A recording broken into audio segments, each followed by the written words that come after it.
Check out carmarshal.com. The link is in the description. They help support us. Hey, Charlotte County. This is Charlotte County Cop Watch. And we finally got an article in the paper from a thing that I'm with COPWATCH. I am COPWATCH, and another guy named Ian that has a channel.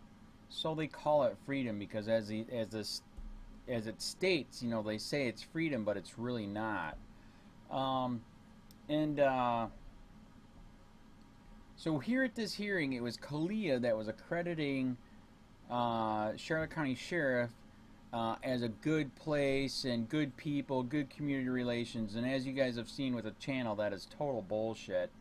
Also, that same day, the day before, was a call-in where you could be anonymous. And we slammed the phones so much, we had the big YouTube channel illegally taken down the same day. Unbelievable. Free speech in Charlotte County is dead. Completely fucking dead. 5 years of work, 77 million views, 67,000 subscribers, and they killed it. So it's very sad, very, very disgusting. But anyways, so the reporter was there. They finally did an article here because people are so scared of the corruption here. Only 3 people showed up. Me, Ian, this other family that we didn't know. And basically, this family's son was a veteran, had PTSD. He was on some drugs, and if you're on any kind of drugs here in Charlotte County, your life will be ruined. And it was ruined here. I'm going to do a screen reader after this. The story is sad. But sure enough, the Charlotte County started messing with them and just totally destroyed his life. And I just read the story. The really sad part about this was they gave him, it all started with, he ran a stop sign on his bicycle. Oh my God. Some of you know that I have 17 cameras on the house, and I'm right near a stop sign, and there's families near the stop sign. We have 3,000 videos of people blowing a sign here because they've almost hit kids, they've almost hit me, and the sheriff knows about it, and he told us one time that, oh, we can't do anything because a cop wasn't there. That video is not real, which is a lie. We have red light cameras in Florida. We've already had a judge that stated if 2 cops see the video and think that you ran a stop sign, you can get a ticket. And but that we're in a middle income class neighborhoods where we can actually afford a lawyer. But the place that they gave this guy a ticket at for running a stop sign on a bicycle was in the poor section. So they are just destroying lives down there. So actually, as you know too, that is an unequal justice under the law. That is completely illegal.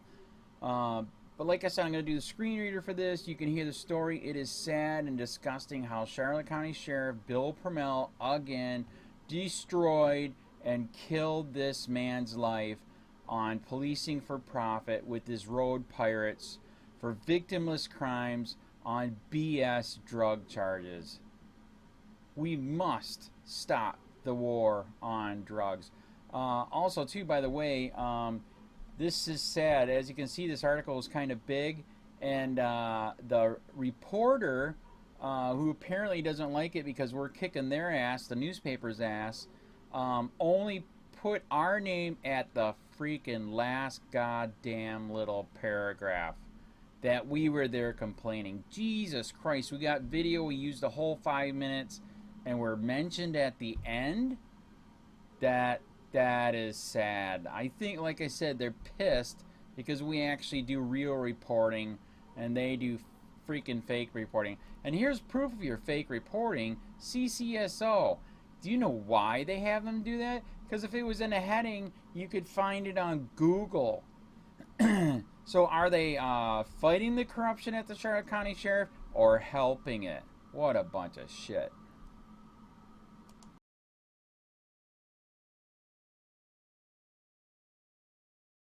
They finally did an article on the calea event for the accreditation of the Charlotte County Sheriff. And how a family showed up.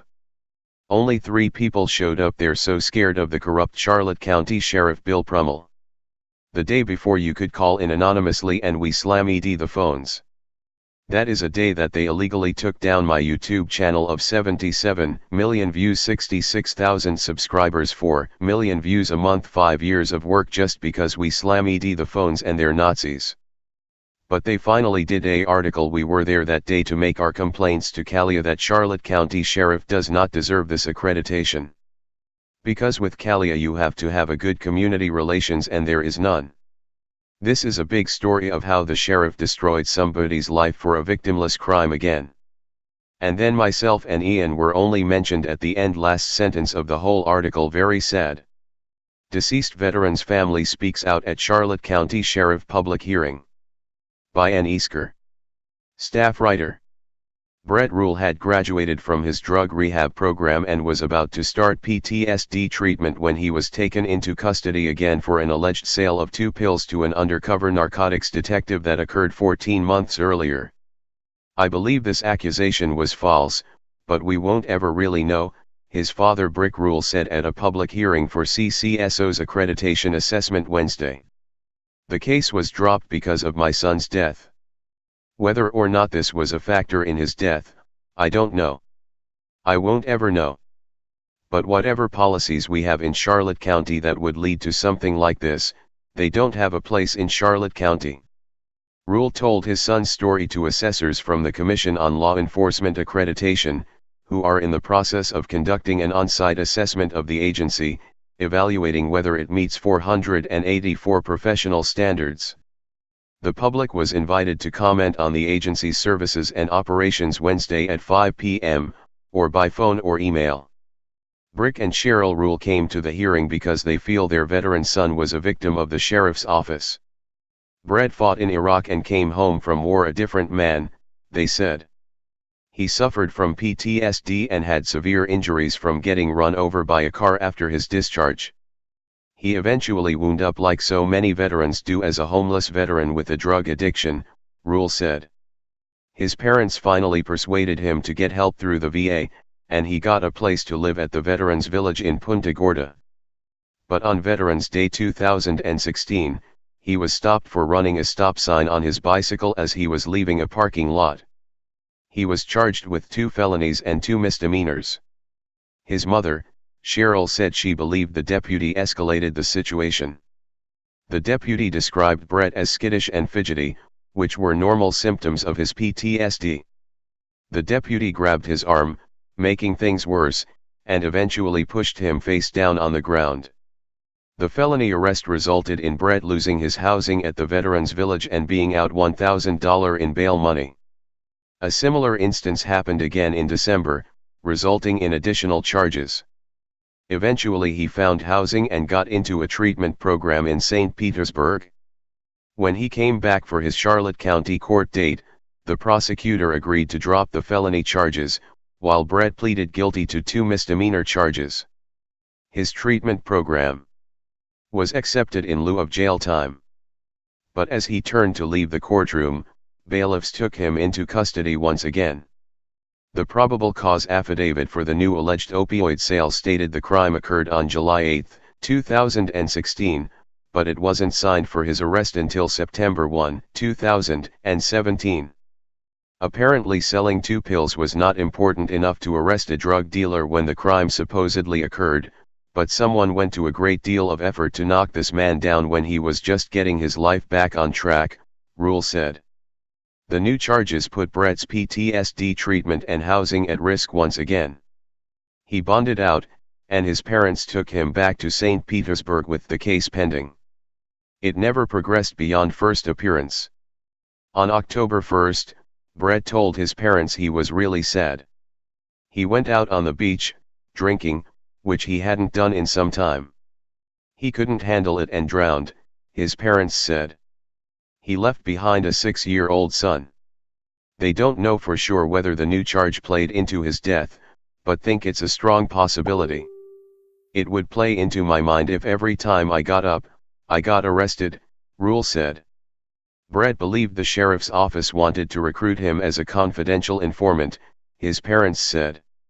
They don't know whether it's true or not, but they believe something is wrong with the way he was treated by CCSO. The agency seems to spend more time catching homeless people on bicycles to charge with drug offenses than finding real criminals, they said.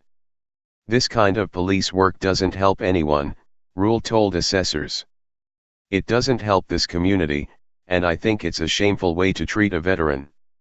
Other members of the public at the hearing included Andrew Sheets and Ian McGuire, who both run YouTube channels centered on police corruption. Both were critical of the agency's policies and alleged lack of transparency. Email, aeasker@sun-herald.com. Brett ROLLE was a veteran in the U.S. Army who fought in the Iraq War. He died in St. Petersburg on October 1. Photo provided. I've got to apologize for the telephone. I forgot to turn it on.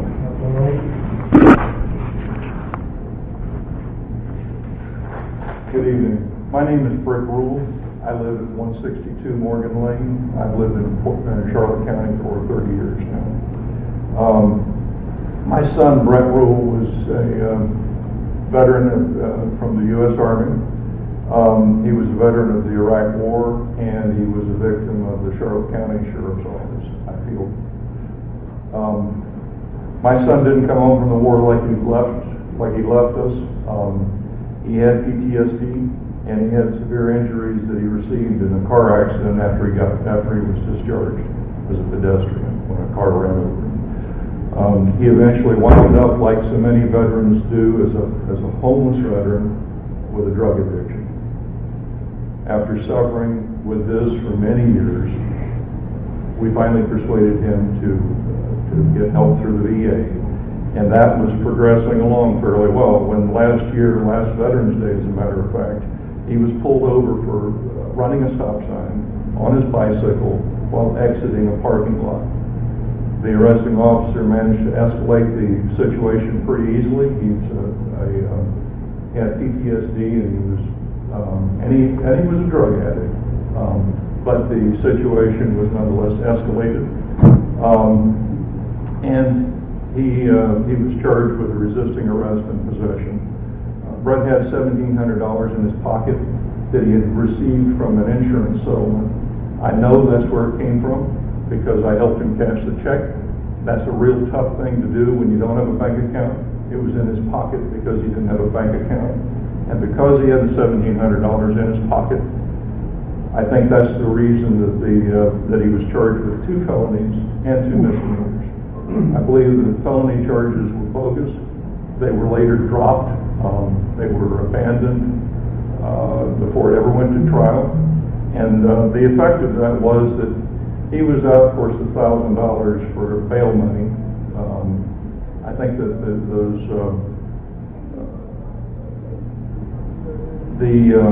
second result was he was kicked out of his veterans housing that he was in because they don't tolerate felony arrest.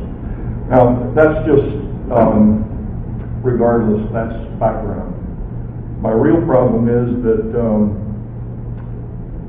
he eventually did get into a drug rehab program through the VA, and he found housing in St. Petersburg. When he appeared in court for these charges that he got that Veterans Day, that was September 5, just before the hurricane, he pled guilty as a matter of expediency to the charges. We wanted him to proceed with his treatment program. The district attorney accepted his almost 500 pages of documentation for the month in rehab and the time spent in intensive outpatient therapy with the VA. And that program was in the middle of its process. But nevertheless, the district attorney accepted those as in lieu of jail time, and everybody was happy. As Brett was turning to leave the courtroom, the bailiffs took him into custody again, and this was, we found out later, they couldn't say why they were taking him into custody at the time, but we found out later this was a probable cause affidavit that a detective had sworn out just about 2 days prior to the hearing. I think that was on a Friday, and the hearing was on right after Labor Day. The probable cause affidavit alleged that Brett had sold this detective 2 pills 14 months earlier. Now, whether or not you believe the allegation doesn't make any difference. What's really important is the motivation that would lead anybody to come up with a charge like that at that time. You know, whatever policies or people or what purpose could it possibly serve to come up with that more than a year after the fact? It wasn't important enough to arrest him when this supposed sale occurred, but somebody went to a lot of trouble to find this, to dredge up this probable cause affidavit, just to knock him back down as he was trying to stand up. He was in the middle of a treatment program, and this charge put his current housing and his treatment program in jeopardy. And I can tell you that the waiting line at the VA is not a small thing. I should point out that he was just beginning his PTSD treatment program, and he was looking forward to that. So he was expecting to spend quite a bit more time in treatment with the VA. This arrest put both of those in jeopardy. I believe this accusation was false, but we won't ever really know. The case has been dropped because my son's dead. He died the 1st of October. And whether or not this was a factor in his death, I don't know, and I won't ever know. I do believe that whatever people or policies there are in Charlotte County that would lead to something like this, they don't have a place in Charlotte County. Brett thought they were trying to coerce him into being a confidential informant. Yep, correct. I don't know, but whatever it is, it has no place here. I think this is a shameful way to treat any person. I think this kind of police work doesn't help anybody. It doesn't help this community, and I think it's a disgraceful way to treat a veteran. I've mailed my comments in, by the way. Thank you, and I noted your phone call yesterday, Mr. Rule. I thank you for appearing here in front of the meeting. Mr. Sheets.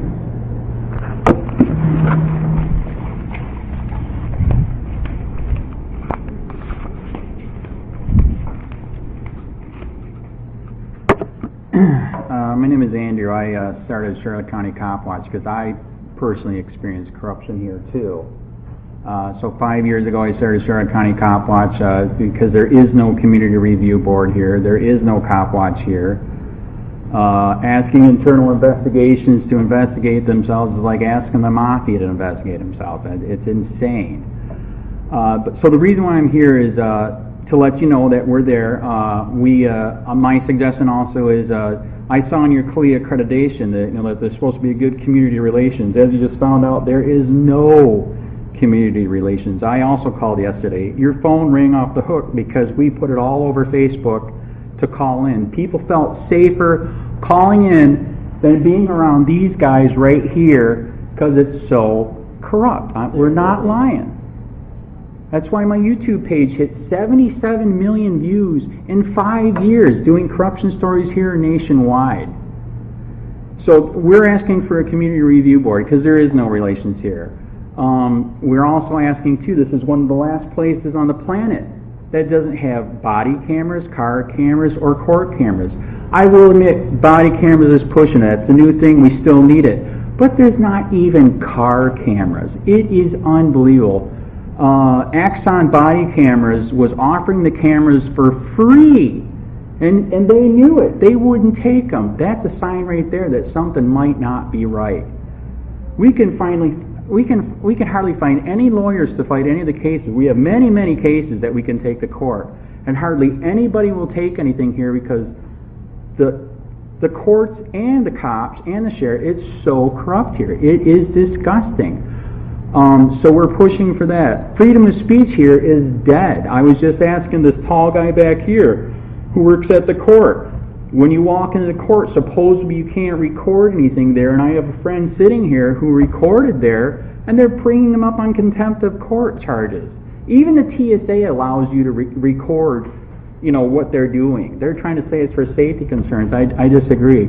Freedom of speech is dead again. Another friend of mine that helps out with what I do was at a Donuts with Deputies meeting, public place, public officials, and there is a sign on the door, you cannot record. We have it on video. They were not allowed to record. They were not even allowed into the room. Tisdale case, the 11th Circuit Court just won $200,000 on that same type of lawsuit. Freedom of speech is dead again with their Facebook.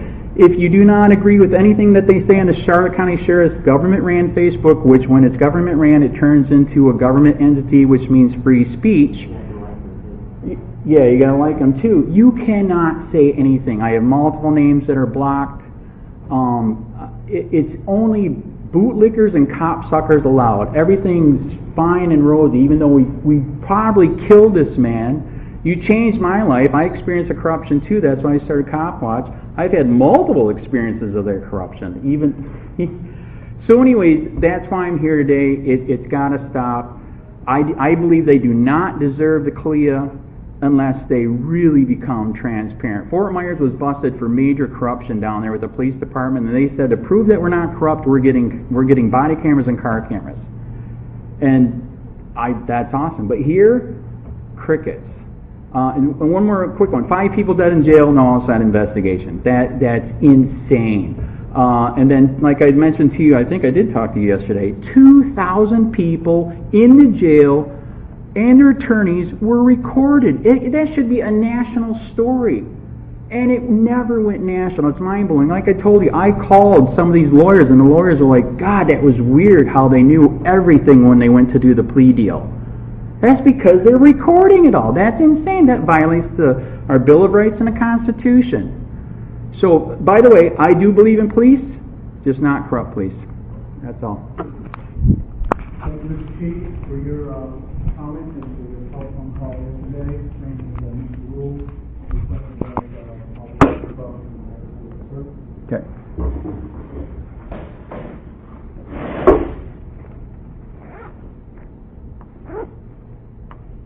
Hello, guys. I'd like to give my condolences to Mr. Rule. It's unfortunate that he lost his son.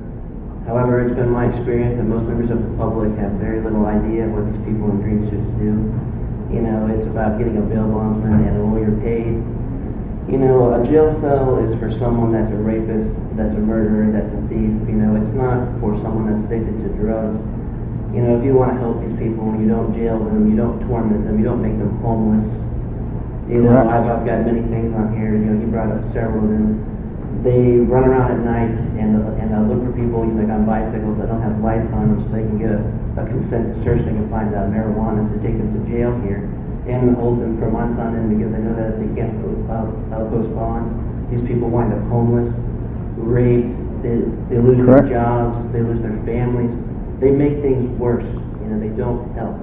And then they charge them $2.75 a day to stay in this jail. If someone can't afford to post bond, how do you think they're going to pay you $3 a day to stay in a jail cell? Their thought processes aren't right.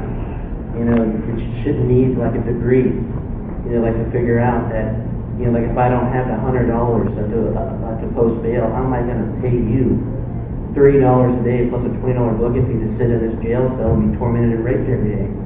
It's a sickness, in our society. They've had 5 jail deaths because in the past 5 years, the people jump to their deaths in there, kill themselves. The sheriff says he has no idea what happened, and there's documented cases of COs, in jail taunting mentally ill inmates, eating their own PCs and smearing it on the wall. No wonder why these people jump to their deaths in there, because there's no hope. He takes over 40% of the budget. For what? He says that he prevents crime. People call a cop after the fact. I've never called a cop and been like, hey, 10 minutes from now, somebody's afraid of having small amounts of drugs and marijuana. That does nothing for society at all. Most of these officers, when you speak to them, they're very rude, they're very confrontational. Correct. They want to answer any questions. You've got violent criminals.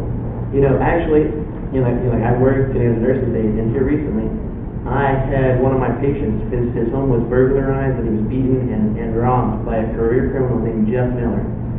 Okay? Mr. Miller got arrested for burglary, that was a battery, I think it's like abuse of an elderly person, and guy arrested 65 years old. He was out of this jail the next day. I was out on bond for a DUI and got arrested by one of these tyrants for handing out flyers in front of order for Sheriff Pope.